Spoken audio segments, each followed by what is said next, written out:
आवाज वहां तक जानी चाहिए जहां से उसने ये हिमाकत करी थी कि यहाँ के जूते चप्पल छोड़कर जाने वाले युवा मेवात के लोगों को उसको सबक सिखाना है।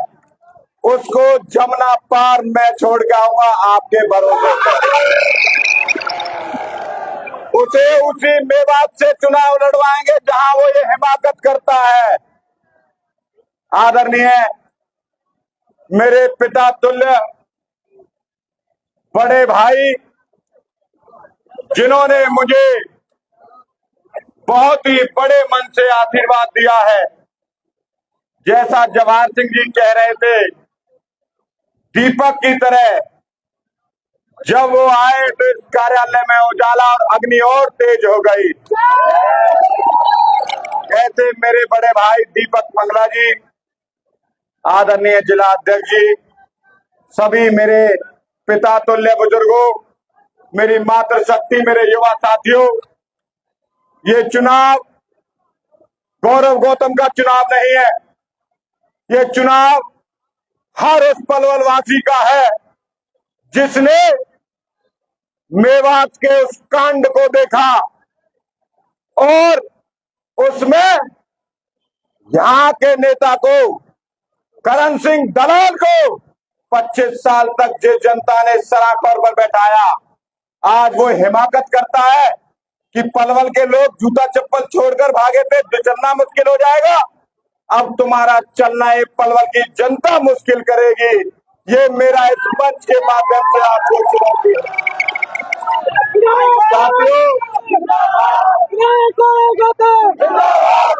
जैसा आदरणीय शंभू पहलवान जी ने और रामी सरपंच साहब ने कहा था, राक्षस का स्वाहा तो हम इस हवन में ही कर चुके हैं।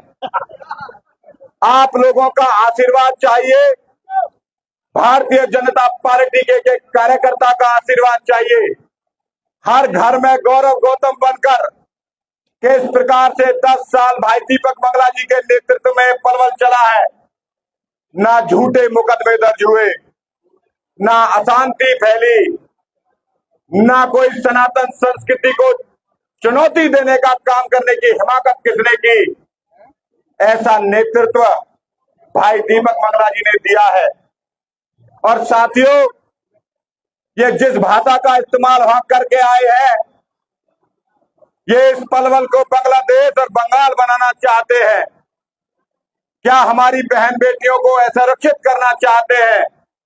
अगर किसी मंच पे जवाब दे सको तो पलवल का युवा ये जवाब मांग रहा है, तुमने वो हिम्मत कैसे करी कि पलवल का युवा, हमारा पलवल का हिंदुत्व समाज वहां से कैसे जूता चप्पल छोड़कर भागा?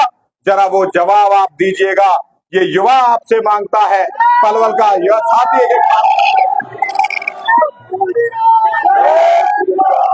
साथियों, एक वीडियो में अभी देख रहा था, ये उन व्यापारियों को, वो व्यापारियों को कह रहा है कि हमारा खून चूसते हैं।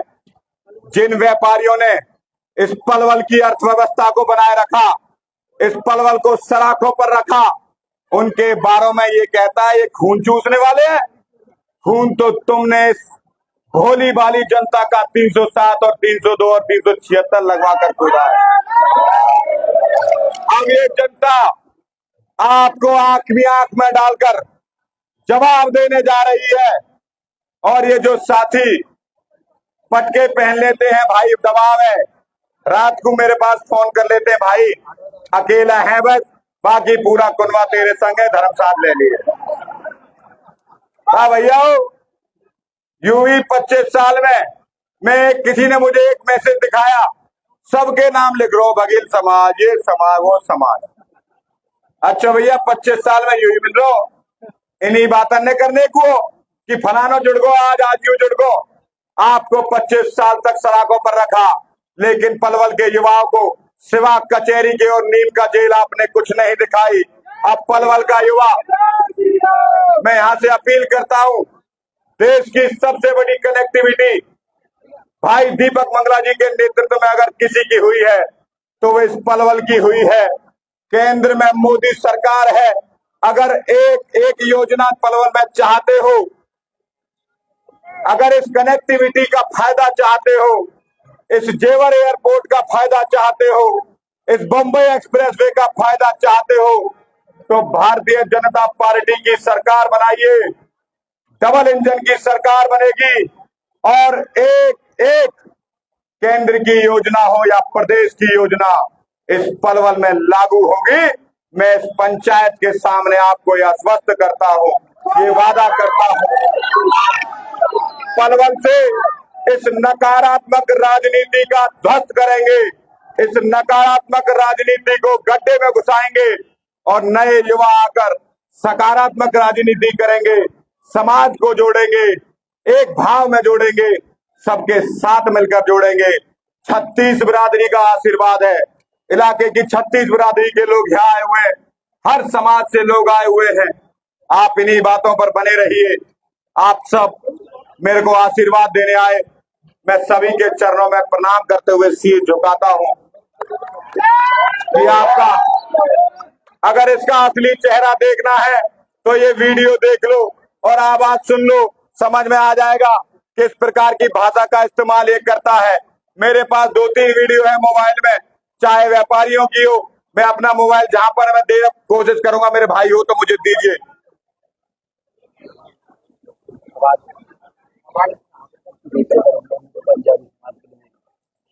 किस प्रकार से ये पंजाबी समुदाय के लोगों को भी ये कहता है, इनका नेता कहता है कि ये कहां से आए हैं खट्टर पट्टर।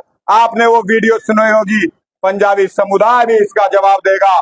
राजपूत समाज की जगह किस प्रकार से कौड़ियों में बिकवा दी, कौड़ियों में एक्वायर करा दी, ये समाज भी इसको जवाब देने का तैयारी में है। और इसकी मंशा ये है कि बैसलात के इलाके को ऐसे बांट दो, इस गांवों को। कभी बैसलात के लोग जो हमारे साथी नेता बनने की सोच रहे हैं, जो सपना ले रहे हैं, जो हमारे बैसलात को ऊपर बढ़ाएंगे कि ऐसा छिन्न भिन्न कर दो कि परसिमन में कभी विधानसभा ही ना बन पाए, इस प्रकार की राजनीति करने वाले ये लोग, किस प्रकार से दलितों पर गोहाना हो, मिर्चपुर कांड हो, किस प्रकार से ओबीसी समाज पर अत्याचार हुए, लोगों को पलायन करना पड़ा, इस प्रकार की राजनीति ये करता है। अगर कुछ हुआ तो साथियों, ये पलवल की जनता और हमें ये आने वाली पीढ़ी माफ नहीं करेगी। आने वाली पीढ़ी के भविष्य का सवाल है, युवाओं के भविष्य का सवाल है। आप सब लोग एकत्रित होकर चुनाव लड़िए। मैं आपसे निवेदन करता हूं, 11 तारीख को नामांकन है, पूरी दलबल के साथ आइए और इनको इनकी औकात दिखा दो कि भारतीय जनता पार्टी दीपक भाई के नेतृत्व में उतनी मजबूत थी और उन्हीं के नेतृत्व में और मजबूत हो रही है। ये करने का काम 11 तारीख को 9 बजे हुड्डा सेक्टर 2 में से शुरुआत करेंगे। पूरी ताकत के साथ आइए, बिना डरे आइए। ये समझ लीजिए, इस देश में भ्रष्ट और अपराधी चुने हुए मुख्यमंत्री भी जेल काट रहे हैं। तिहाड़ की जेलों में जाकर देख लें। अगर किसी को धमकी देने का काम किया, केंद्र में मोदी सरकार है, ऐसा इलाज होगा। सोच नहीं पाएंगे, कई लोग ये सोच नहीं पाएंगे कि क्या हुआ है। इस बात का मैं आपके मंच से मैं आह्वान करता हूं। आप सब लोग 11 तारीख को 9 बजे नामांकन हम भरने जा रहे हैं। पूरी ताकत के साथ आइए, पूरे उत्साह के साथ आइए और इसे पर्व की तरह मनाइए, उत्साह की तरह मनाइए। और कोई डराए तो उसकी आंख में आंख डालकर बात करिए कि उसका इलाज ये भारतीय जनता पार्टी का कार्यकर्ता, आपका छोटा भाई करेगा। ये आपको आश्वस्त करता हूं। SS News Baman Baman.